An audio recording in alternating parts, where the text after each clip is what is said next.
তাহলে কুরবানির ক্ষেত্রে যেমন নুসুক শব্দটি ব্যবহার করা হয়েছে, ঠিক তেমনি ভাবে আকিকার ক্ষেত্রেও নুসুক শব্দটি ব্যবহার করা হয়েছে।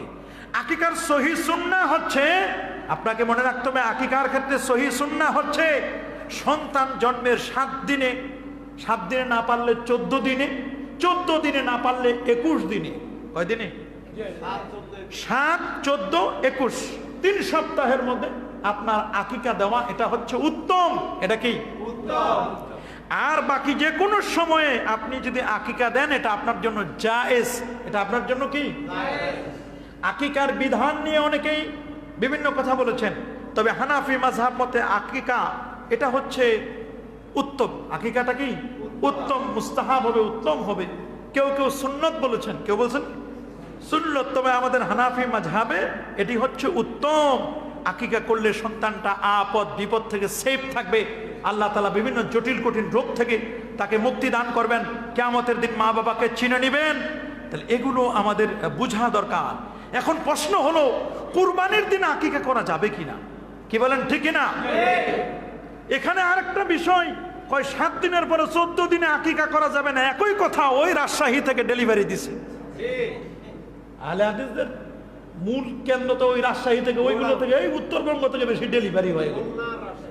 এই সমস্ত অঞ্চলগুলো থেকে আসে, উত্তরের বাতাসে ভেসে আসে। কথা বলেন, ঠিক কিনা? বলে 14 দিনে হবে না, 21 দিনে হবে না। অথচ স্পষ্ট করে রাসূল বলে দিলেন, ফাইন লাম ইয়াফআল ফাফি আরবায়ে আশারা, যদি তুমি 7 দিনে না পারো তাহলে 14 দিনে। ফাইন লাম ইয়াফআল ফাফি ইহদা ওয়া 20, যদি 14 দিনে না পারো, ইহদা মানে 1, 20 মানে 20, 20 আর 1 21, 21 দিনে তুমি কি করো? আকিকা করো। সুবহানাল্লাহ, সুবহানাল্লাহ। আর এটাকে ইচ্ছা করলে তুমি বন্টন করে দিতে পারো, তবে রান্না করবে, এর হাড্ডি ভাঙবে না, হাড্ডি ভাঙা যাবে না। নবীজি বলে দিলেন এটা রান্না করে খাবে। আম্মা জানা আয়েশা রাদিয়াল্লাহু তাআলা আনহা, তিনি বলে দিয়েছেন এটা রান্না করবে। আকিকার গোশত রান্না করে খাওয়াই দেওয়াটা উত্তম। সুবহানাল্লাহ বলেন। গরিব দুঃখী সবাইকে দাওয়াত দিবেন, গরিব দুঃখী সবাইকে দাওয়াত দিবেন। তাহলে আমরা আকিকার ক্ষেত্রে বুঝলাম। এই হাদিসটি রয়েছে মুসনাদে ইসহাক ইবনে রাহওয়াই 1292 নম্বর হাদিস। স্পষ্ট করে ভাগের ক্ষেত্রে, কুরবানির ক্ষেত্রে যারা একটা গরুতে কুরবানিও দিতে চান, আকিকাও দিতে চান, তাদের জন্য আমি বলে দিচ্ছি, যদি ছেলে হয় তাহলে 2টা ভাগ। এ বাবা, ছেলে হলে কয় ভাগ? 2 ভাগ। ছেলে হলে 2 ভাগ, মেয়ে হলে 1 ভাগ। যদি ছেলে হয় গরুতে দিবেন 2টা ভাগ দিবেন। কয় ভাগ? 2 ভাগ। আর মেয়ে হলে 1টা ভাগ। আরেকটা মাসালা বলে যাচ্ছি, সেখানে হচ্ছে আরেকটা হাদিস আছে, ওটা আরেকটু দুর্বল হাদিসটা। রাসূল বলছেন যে যদি এরকমও হয়, ছেলে হয়েছে কিন্তু 2টা দিতে পারে না, ছাগল, কয়টা দিতে পারে না? বা 2টা ভাগ দেওয়ার সামর্থ্য নাই, 15,000 20,000 টাকা এক একটা ভাগ। আকিকার 2 ভাগ দিলে 40,000 হয়ে যায়, আবার কুরবানির একটা 60,000। কথা বলেন, ঠিক না? তো এই জন্য হাদিসের মধ্যে আসে, যদি ছেলে হয় সেখানে যদি 1টা ভাগও দাও তাও জায়েজ। দেখছেন কত সহজ করে দিছে। তারপর আকিকাটা যেন মিস না হয়, আকিকাটা দেওয়ার চেষ্টা করবেন। তবে হ্যাঁ, অনেকে অতি আবেগে পরায়ণ হয়ে, অতি আবেগ দেখাতে গিয়ে আকিকাটাকে কুরবানির চেয়ে বেশি গুরুত্ব দেয়। এরকম লোকও কিন্তু আছে।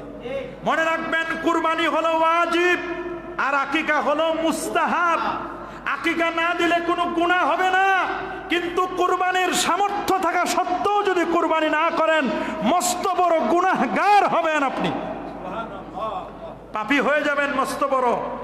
এটা অবশ্যই আপনি এই আকিকাটি করবেন, এটা যেন বাদ না যায়। আনিল হাসান ইজা দহু আনিল গোলাম ফাকাত আযআত আনহু মিনাল আকিকাতি।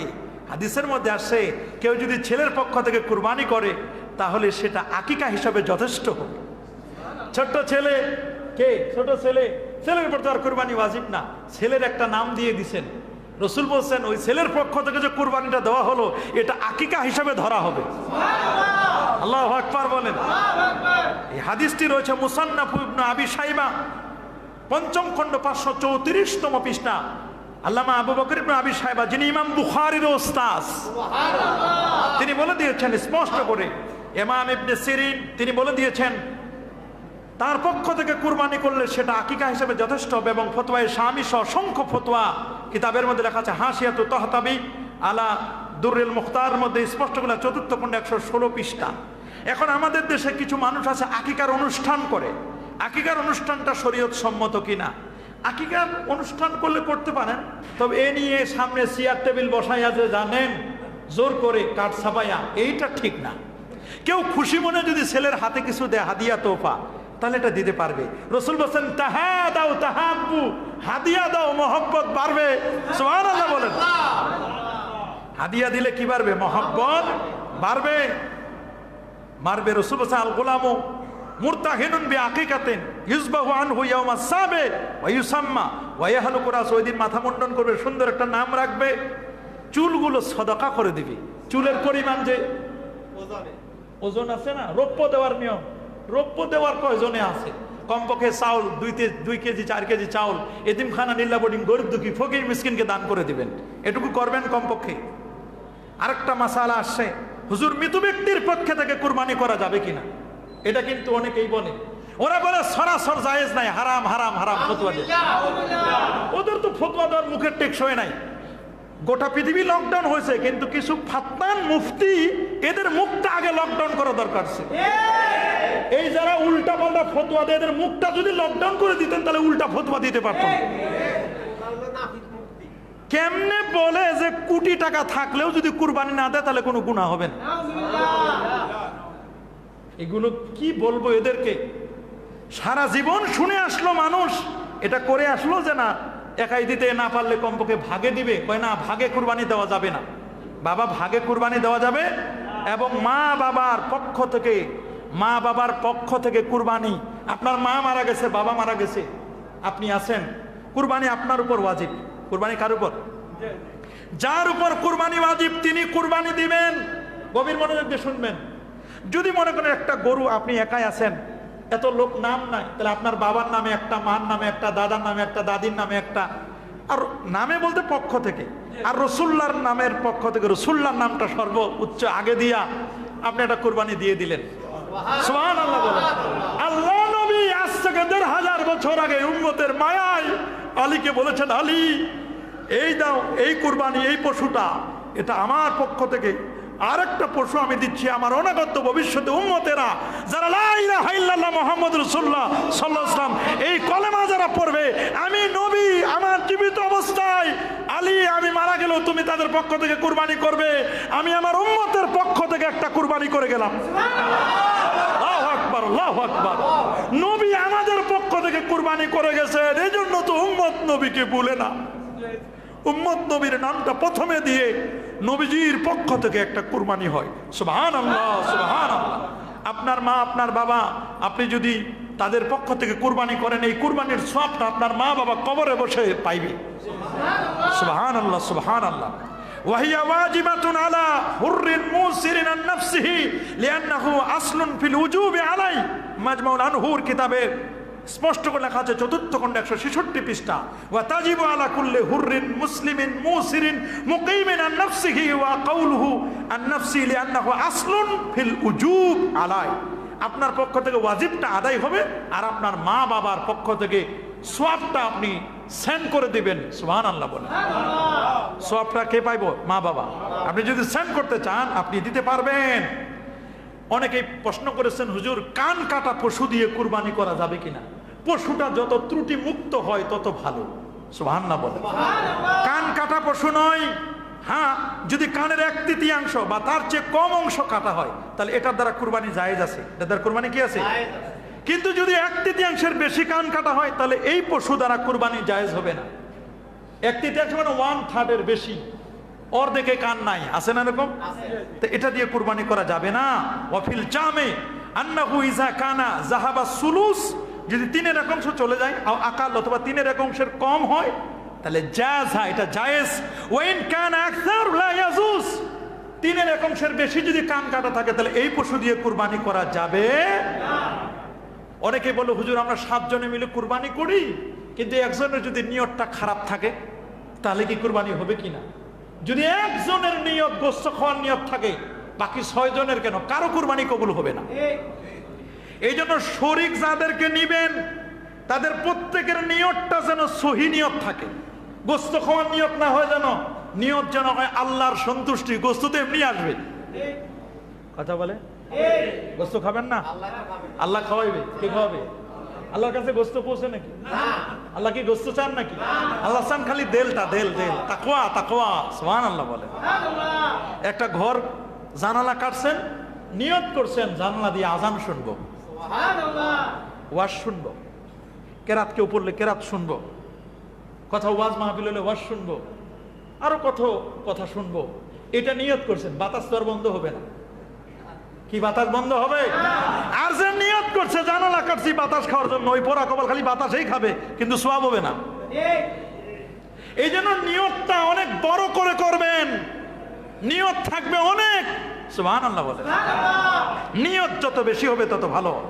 ইন্নামাল আমালু বিন্নিয়াত ওয়া ইন্নামা লিকুল্লি ইমরিইম মা নাওয়া। প্রত্যেকটি কাজের ফলাফল তার নিয়তের উপর। সুবহানাল্লাহ বলেন। যে যেমন নিয়ত করবে ওই রকম সওয়াব পাবেন। এটা সহিহ বুখারী শরীফের প্রথম হাদিস।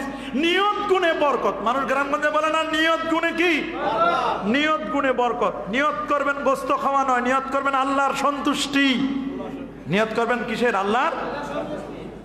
ক্যাশ টাকা নাই, আগেই বলছি, স্বর্ণ বিক্রি করলে হলেও বলা হয়েছে কুরবানি করার জন্য। এই হাদিস তার দলিল। মান কানা লাহু সাআ ওয়া লাম ইয়াদাখি ফালা ইয়াকরাবান্না মুসাল্লানা। কুরবানির অনেকেই কুরবানিটা করার পরে গুরুত্বপূর্ণ অংশগুলো রেখে দেয় আর বাকিগুলো গরিবদেরকে দেয়। যেমন সিনার গোস্তটা খুব ভালো টেস্টি, ওইটা আগে ফ্রিজ আপ করে। কলিজাটা, কথা বলে, আছে না এরকম কিছু মানুষ? ভালো ভালো গোস্তগুলো তাড়াতাড়ি নিয়ে ফ্রিজ আপ করে আর বাকিগুলো কি করে? রাখে দেয়। এগুলো গরিব দুঃখীদেরকে দেয়, দিতে পারবেন। তবে ওয়াল আফদালু, ফতোয়ার কিতাবের মধ্যে লেখা আছে, বাদায়ুস সনায় নবম খণ্ড 474 পৃষ্ঠা, ওয়াল আফজাল আন ইয়াতাসাদ্দাকা বিসুলুস। উত্তম হলো পুরো গোস্তটাকে 3টা ভাগ করে, 1 ভাগ নিজের জন্য, 1 ভাগ আত্মীয় স্বজনদের জন্য, আরেক ভাগ গরিব দুঃখীর জন্য। সব এক জায়গায় করে দিবেন। ত্যাগের শিক্ষা, ত্যাগের মহিমায় উজ্জীবিত হবেন। ভোগ না ত্যাগ, ভোগ না ত্যাগ। ত্যাগ করবেন, স্যাক্রিফাইস করবেন। ওয়ায়াত্তাখিযু সুলুসা দিয়াফাতান লি আকরাবাইহি ওয়া আসদিকাইহি। বন্ধু বান্ধব আত্মীয় স্বজনদের জন্য আরেকটা ভাগ, নিজের জন্য 1 ভাগ। ওয়ায়াদ্দাখিরু সুলুস, 3-এর 1 অংশ নিজের জন্য জমা করে রাখবে। ওয়া ইস্তাহাব্বু আন ইয়াকুলা মিনহা, এখান থেকে সে খাবে। ওয়ালাউ হাবাসাল কুল্লা লিনাফসিহি, এই ফতোয়া দিলেই তো বিপদ। সব আটকায় রাখবেন। বলছে যদি গোস্ত একটু দান না করে সবটাই যদি ফ্রিজ আপ করে রাখে দেয়, যা যা জায়েজ আছে কিন্তু উত্তম না। জায়েজ আছে। এমন ফ্যামিলি মেম্বার যদি 50-60 জন হয়, যা পাইছেন ভাগে 10-15 কেজি একবার রান্না করলে সব শেষ। আপনার বিলি করার দরকার নাই, সবটাই খান। আপনার বিলি দেওয়ার করার কোনো দরকার নাই, আরেকজনে বিলি করার কোনো প্রয়োজন নেই, 3 ভাগ করার প্রয়োজন নাই। আপনার যদি লাগে একটা গরু পুরাটাই লাগে, তাহলে মানুষকে দেওয়ার দরকার নেই, পুরাটাই আপনি খান। তো এইরকম সদস্য সংখ্যা এখন প্রোডাকশন খুব কম মানুষের। দেখেন না, ছেলে হোক মেয়ে হোক, হ্যাঁ, 2টি হলেই যথেষ্ট। একটা হলে ভালো, না হলে আরো ভালো। দেখছেন দেখছেন দেখছেন, বলে বলে বলে তো। কিন্তু রাসূল বলেছেন, তাজাওয়াদুল ওয়াদুদ আল ওয়ালুদা, তাজাওয়াদুল ওয়াদুদ আল ওয়ালুদ। ওই নারীকে বিয়ে করবা যেই নারী প্রেমময়ী, যেই নারীর সন্তান বেশি হয়। সুবহানাল্লাহ। কারণ ওই নারী যত সন্তান জন্ম দিবে, আমি নবী কিয়ামতের দিন ইন্নী উফাখিরু, আমি গর্ববোধ করব যে আমার উম্মত বেশি।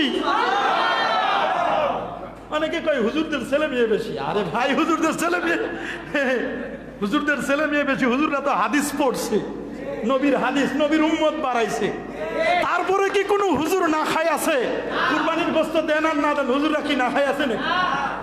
তবে এটা দায়িত্ব। আলেম ওলামা, মসজিদ মুয়াজ্জিন, ইমাম, তারা যদি এদের জন্য একটু হাদিয়া, এদেরকে কিন্তু মাহিনা হিসেবে দেওয়া যাবে না। কি হবে? হাদিয়া। অনেকেই ভিতরে ভিড় করছেন, আল্লাহ রাসূল উপরে যান, আপনারা উপরে জায়গা আছে, নিচে বেশি ভিড় করবেন না। নিচে আমাদের একেবারে খুব ক্রাউডেড হয়ে গেছে, আর কোনো জায়গা নেই। আপনারা আল্লাহ রাসূল উপরে যান সকলে, মেহেরবানি করে। তাহলে এই বিষয়টি আমাদের মনে রাখতে হবে। এরকম ফ্যামিলি মেম্বার্স খুব কম আছে। অনেক সময় কুরবানির পশুর বয়স নির্ধারণের ক্ষেত্রে অনেকে দাঁত দেখে, আছে না? দাঁত দেখার কথা হাদিসে নাই। দাঁত দেখার কথা কি নাই? হাদিসে আছে উটের ক্ষেত্রে 5 বছর। কয় বছর বাবা? উট হলো 5 বছর শেষ হয়েছে 6 বছরে পড়ছে। গরুর ক্ষেত্রে 2 বছর শেষ হইয়া 3 বছরে পড়ছে। ছাগল, ভেড়া, দুম্বা এগুলো 1 বছর শেষ হয়েছে 2 বছরে পড়ছে। 1 বছর হতে হবে। ভেড়া, দুম্বা, ছাগল কয় বছর? গরু, উট 5 বছর। এটা হলো বয়স। দাঁত দেখে হলো অভিজ্ঞতার লোকে, গ্রাম্যদের মানুষ দাঁত দেখলেই বুঝে ফেলে। কথা বলেন ঠিক না? কয়টা? 2 দাঁতি মানে 2 বছর হয়েছে। 2 দাঁতি মানে কি? আর যে বেদাতি দাঁত নাই আছে না এরকম? বেদাতি মানে দাঁত ছাড়া। আমরা কিন্তু বেদাতি নয়, আমরা সুন্নি, আমরা আহলে সুন্নাহ ওয়াল জামাতের অনুসারী। ঠিক কিনা বলেন? রাসূল বলেছেন ইন্না বানি ইসরাঈল তাফাররাকাত আলা 72 মিল্লাহ। বনি ইসরাঈলরা 72টি দলে বিভক্ত হয়েছিল। সাতাফতারিকু উম্মতি আলা 73 মিল্লাহ। আমার উম্মত বিভক্ত হবে 73টি দলে। কুল্লুহুম ফিন্নার ইল্লা মিল্লাতুন ওয়াহিদা। 73 দলের 72টি দলের ঠিকানা জাহান্নাম, একটি মাত্র দলের ঠিকানা আল্লাহ পাকের জান্নাত। সাহাবীরা বলল ওমা হিয়া ইয়া রাসূলুল্লাহ, এটা কোন দল? নবীজি বলেন মা আনা আলাইহি, আমি যে দলের উপরে আছি আমার সাহাবীগণ যেই মত পথের উপর রয়েছে। আল্লামা মোল্লা আলী কারি বলেন লা শাক্কা ওয়ালা রাইবা ওয়ালা শুবহা আন্না হুম আহলুস সুন্নাহ ওয়াল জামা। যারা কোরআন, সুন্নাহ, ইজমা, কিয়াস, নবী, সিদ্দিক, শুহাদা, সালেহিন এদের অনুসৃত পথে চলে, তারাই আহলে সুন্নাহ ওয়াল জামাতের অনুসারী। আমরা সে দলের অনুসারী। আহলে সুন্নাহ ওয়াল জামাতের বিশ্বাস আল্লাহর নবী হায়াতুন নবী, জিন্দা নবী।